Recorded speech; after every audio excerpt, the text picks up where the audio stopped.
I saw you, I would lose control. Made me feel like there was no tomorrow. Should've told you that One of the Filipina life hacks. Smells good.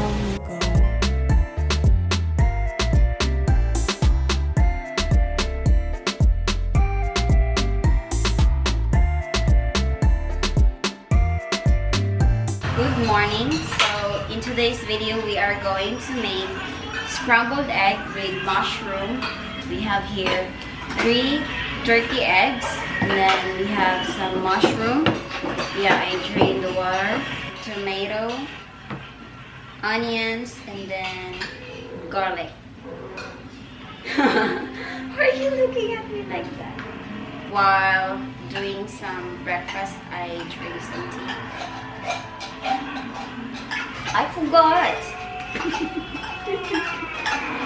Hi, Sissy. Say hi to my vlog.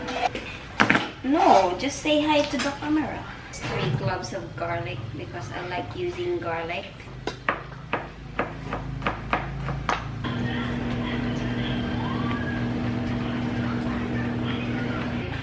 Ah! Oh my God! May gulay. Knife cut my nails. Look, oh. Yeah, right there. Ilanit ang dito. Aha, magungapul-an good.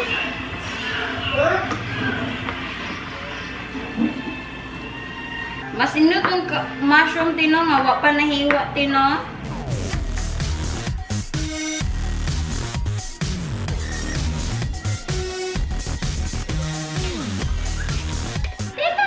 I'm here. Why? So I have here 2 tomatoes chopped into cubes, onions. Okay, we will just use half of the onions and then we will just keep the other one for the next one. And then yeah, it's ready. Start cooking. Okay, let's put some. Where's my oil? Okay, let's put some olive oil, garlic, onions,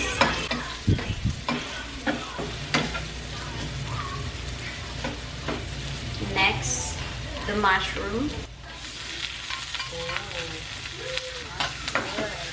Medium heat. Cook the mushroom a little longer if you want the mushroom a little bit crispy look. Put the tomato. So next put the eggs.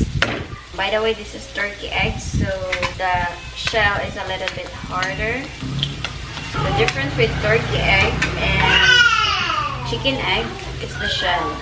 Egg taste is almost the same. That's it. The difference between the chicken egg with turkey egg is the yolk. The yolk color of the turkey egg is like strong yellow, while the chicken egg is just a lighter yellow when it's cooked, yeah, like this. So it's done, ready.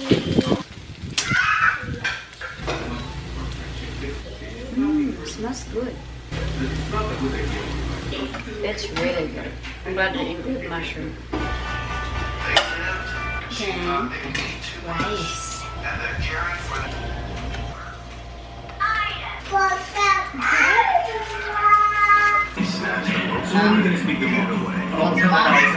One. So ano planning mo? Kami will magna. Mix. 1, 2, 3, jump. Bye. The fighter that round. Bye. The Brazilian supermodel for the next issue.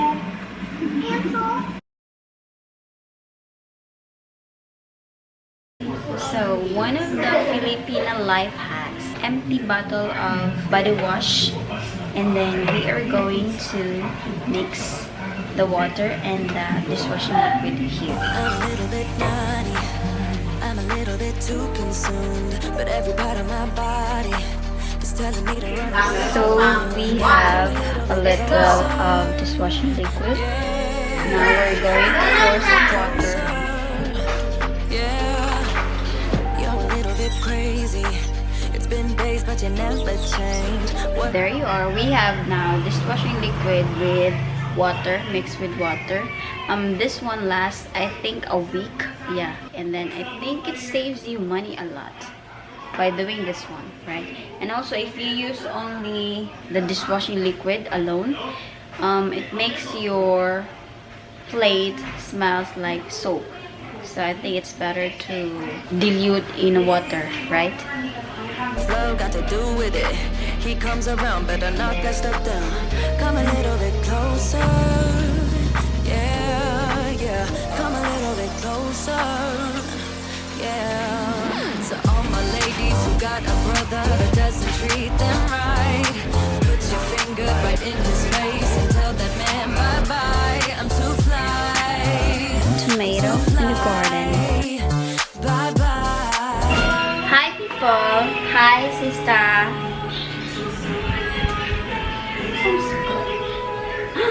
Horror.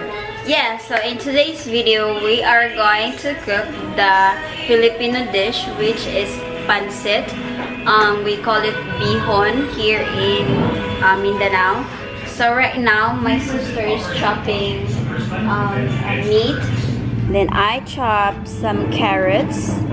And then this is the bihon. This is the seasonings: garlic, onions, pepper, green onions. And this is the cabbage. So the pancit, the bihon and the cabbage are together. And also you mix the carrots too.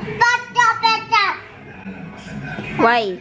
Because I steal your carrots? Okay, oh. Yeah, mix that.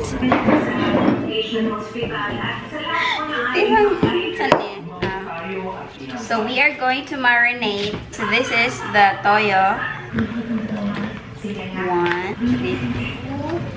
Soy sauce. One vinegar and one patis. Pepper. 1, 2, 3. 1, 2, 3. This is the marinade. Here's some. Oh, sit here next to me. Come here. No. Toyo. Add more soy sauce. Then while my sister's mixing the pancit, prepare the pan and the camera. No. What? Gamay lang na oil. A little oil. Garlic. While I'm cooking, the brushing teeth.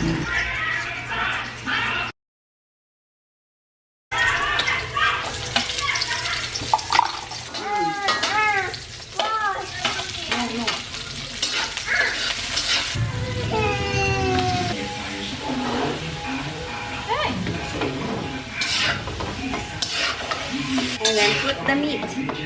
Cook it. Be back later.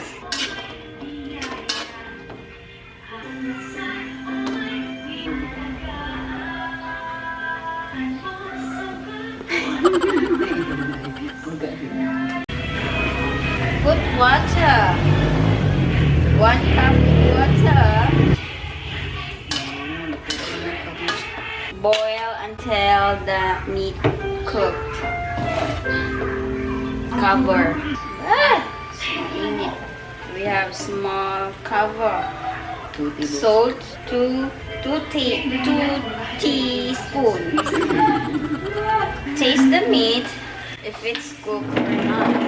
Then after it cooks, you have to put this one.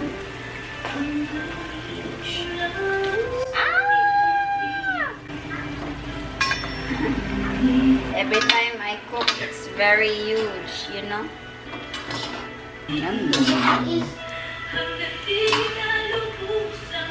This is Filipino dish, by the way.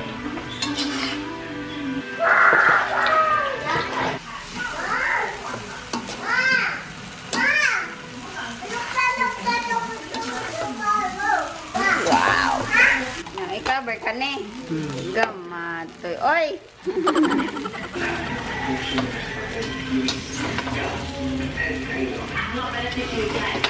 Done. Yum. Ready to try it.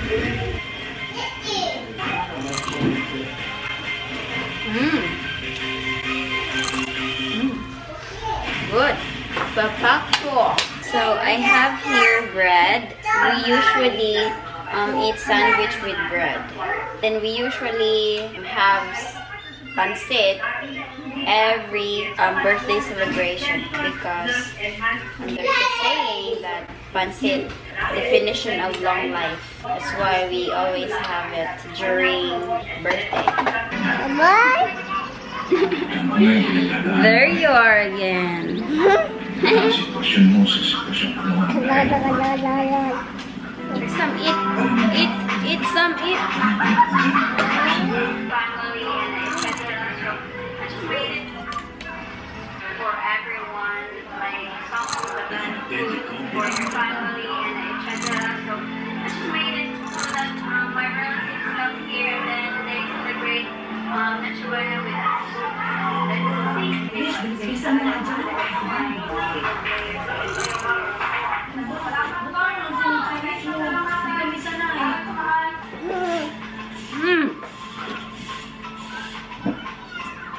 No play.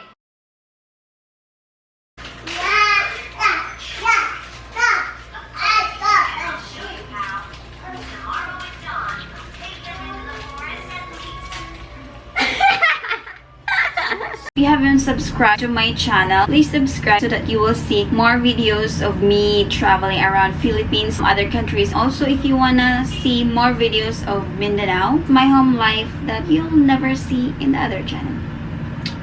When I saw you, I would lose control. Made me feel like there was no tomorrow. Should've told you that you're beautiful, but the days pass and now it's so long ago.